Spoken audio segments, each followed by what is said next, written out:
Okay, now we're going to do the very important step of making sure that when somebody types our domain name into their internet browser, that it's going to point to our new hosting account at BlueHost. Now, I know some of you may be saying, but I'm not ready. As long as you don't have an existing website at that domain name, you can go ahead and update this to point to the new hosting account.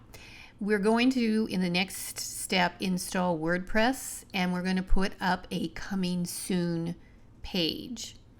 So this actually gives you the opportunity that you can work on your WordPress site, and because you're going to be logged in, you'll be able to see your site live as you work on it.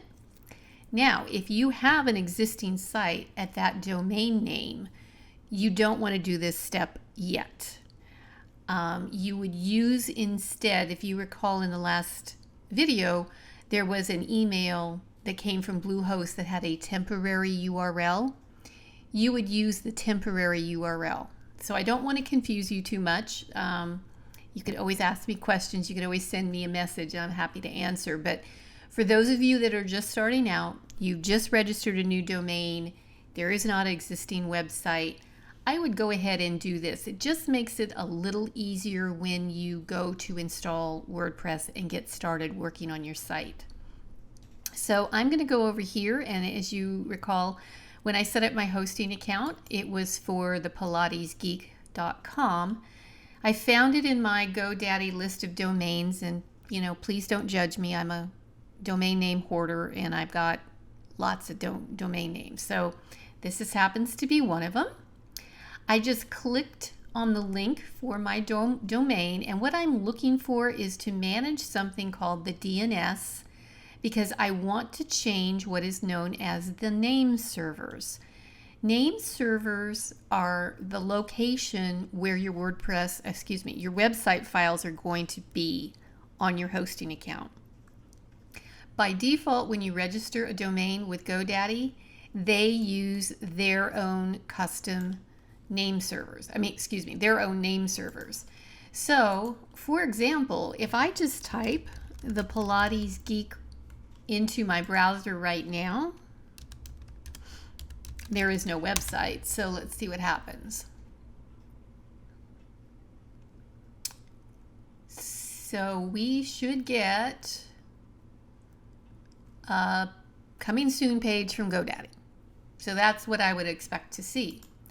Now, what I want to do is to change these name servers to now point to BlueHost, because that's where my website is going to be. So I am going to select Custom as my name servers, and it says you're currently using the default, which is GoDaddy. Enter custom name servers. And then remember that information was in the email. I was going to go back to the email, but it's in the email confirmation that came from BlueHost. So I happen to know what they are by heart. So you want to put ns1.bluehost.com, ns2.bluehost.com. So these are, there's a primary, and then there's like a backup here, and then you click OK. And then you just confirm by clicking the Save button. And now look up here in the right-hand corner. We've got a notice that says, your request has been submitted. Changes may take a few moments to take effect.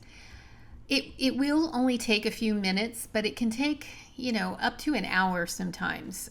So that's why I'm suggesting I would do it now before you're going to go ahead and start installing WordPress on your hosting account.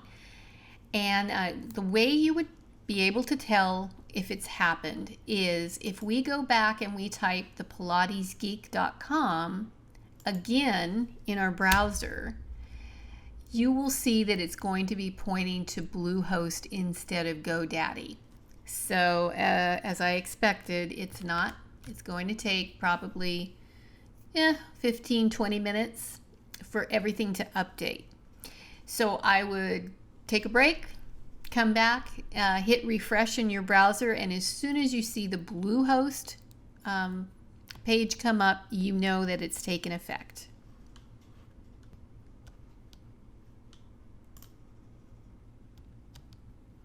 Okay, well, it took exactly 8 minutes and 12 seconds, and here we are, we're back. So when I type the pilatesgeek.com, you can see now it's pointing correctly to BlueHost. So just quick recap, what we did was we went into GoDaddy where our domain is registered, and we edited the name servers to change them from the GoDaddy name servers to BlueHost. Waited 8 minutes and 12 seconds for that to take effect. And so now our domain name is properly pointing to the servers at BlueHost. So we're all set to go ahead and install WordPress on this hosting account.